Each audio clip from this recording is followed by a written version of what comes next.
d4, d5 are very important in the game of chess. Now, when we develop pieces in the opening or when we play in the middle game, even at times in end game, it's extremely important that we try to take as much control as possible to these central squares.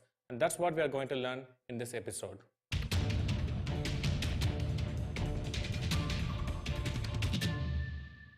So let's bring the first position on the board. White has king g1, pawns h3, g2, f2, pawn a5, knight a6, knight b3 and rook b1. For black we have king g8, pawns h7, g6, f7, rook c6, knight d7 and bishop f8. Now black is a pawn down, and not only that, the a pawn is a pass pawn. Okay, so that means more danger for black, but the only thing that is going in black's favor is that the knight on a6 looks trapped and it is in the corner of the board. Okay, so how should white create activity here or counterplay? How we defend the knight on a6? The knight on a6 is trapped, so we will move rook d1. Yeah, so instead of trying to save the knight on a6, we play rook d1. So we are trying to control the central squares, moving the pieces towards the center, because the rook on b1, it is in the corner, it is also blocked by the knight on b3. And in general, in chess, whenever opponent is giving a threat or an attack, we have few options. The most common option is we try to immediately defend against the threat. The other alternative available is to create some counter-attacking chances. That's what rook d1 is doing. Now black has two options. One, he can block with bishop d6. Okay, and after bishop d6, it looks like again the knight on a6 is trapped. Utkarsh, can you tell me how we can save the knight after bishop d6?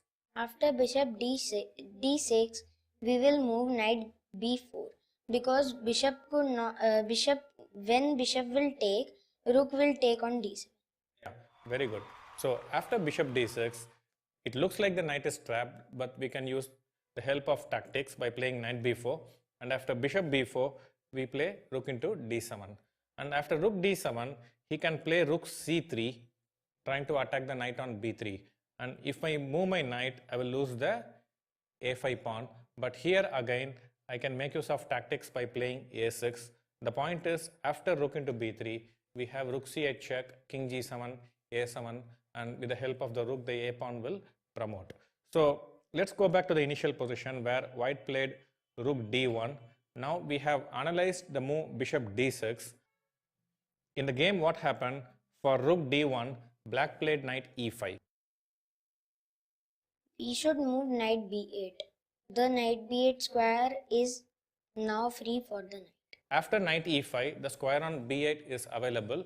So one way to defend the knight is to play knight b8, but there is also another option. After knight b8, what he can do? He can play rook c3, attack the knight, and when we play rook to b1, then he will play bishop d6. Okay, so for this reason, knight b8 is not the best move. But again, the theme of centralization comes to our help. The correct move will be to play rook to d5.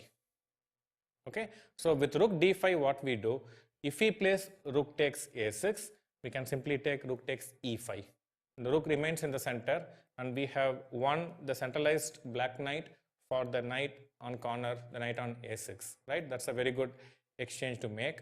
And with rook d5, the rook is centralized. Not only that, it is making knight c5 square possible for our rook. Okay, so this theme of rook d1, rook d5 centralization would retain the advantage for white. That's what happened in the game. Now let's bring the second position on the board. White has king g1, pawns h2 g3, f2 e2, a2 b3 c4, queen b2, bishop e5, knight f3, bishop g2, rooks c1 and d1. For black, we have king g8, pawns h6 g7 f7, e6 d7, a6 b6, knight b7, bishop c6, knight f6, queen e7, rooks on e8 and c8. So in this position, black just played from queen d8 to e7, and it is white turn to move. Manikya, think for some time and then tell me how should white react here? White will centralize the queen with queen d4. Yeah, so once we know the topic, it is easy to find these moves, right? So once we know that the topic is centralization, we just keep looking at these central squares and see which piece can go to those central squares. And if there's only one piece that can go to the central square, we immediately say queen to d4. But tell me, Manikya, when you are playing in a game, would your mind be working like this? That will you be asking which piece can go to the central square and you will find it?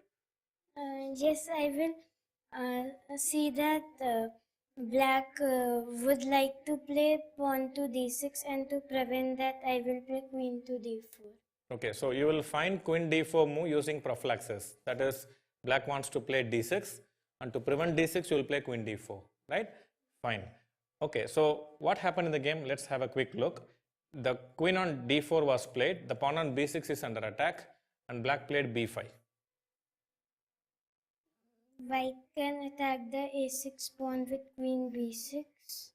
Okay, you want to play queen b6 immediately, but then he can take pawn on c4. Okay, and he will get some activity. So the other way to continue is to play cb5. That's what happened in the game. Now he has two options. He can take with the bishop or he can take with the pawn. Now if he takes ab5, now we should see how we can improve, put some pressure on the b5 pawn. That we can do by playing bishop f6, queen f6, queen takes f6, g f6, and again the centralization move knight to d4. Okay, so after this centralization, there will be a lot of pressure on the b5 pawn and white will have the advantage. So from these two examples we saw that if we can control these central squares with our pieces, in this position it was in the case of middle game. In the earlier position we saw that even in end game, control of the central squares is very important.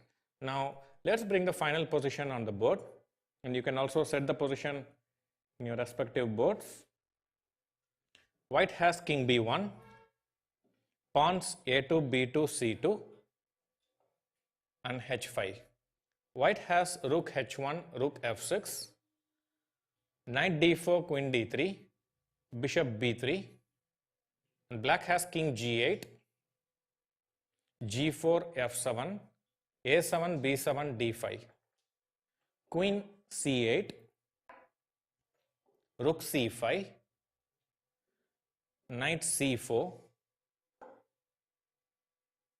rook e4, bishop d7. So this is the position, and it's coming from Sicilian dragon, as can be seen from the pawn structure. Now it's black to play. Black has an extra pawn, but we cannot say the king g8 is completely safe. Black can play knight e5. Yeah, so basically you are trying to follow the play according to the topic. You're just seeing which piece can come to the central squares, and you're coming up with the move knight e5. But the problem with knight e5, I can play queen d2. Okay, and then suddenly the black king is not happy at all. Like queen g5 attacking ideas are coming. Okay, so knight e5 is not the best move. So which of the black piece is not very active? The queen on c8. Yeah, the queen on c8 is not active. So what you can do? Queen c7 and queen e5. Yeah, so in the game what happened? He played queen e8. So it's not important what we want to do. It's also important how we do it. Okay, with queen e8 we are already threatening to play rook e1 check. So in the game he played queen d1 to stop rook e1 check, and then we have the centralization queen e5. So just imagine the previous position which you suggested, to have the knight on e5 and queen on c8. Now we have knight on c4 and queen on e5. Which do you think is better for black? The knight on c4 and the queen on e5. Yeah, because both the pieces are active. And another important factor we can learn is unnecessarily we should not disturb pieces which are already in the forward position. We should not pull them back without valid reason. Okay, so the knight on c4, when you pull it back to e5, it also activates the bishop on b3. It becomes suddenly an active piece. It attacks the d5 pawn, and not only that, you are forcing the white queen to come to d2 and come towards your own king with queen g5. Okay, so that's why knight e5 is not good. But queen e8 gaining a tempo with rook e1 threat and following it up with queen e5 is the right way to do.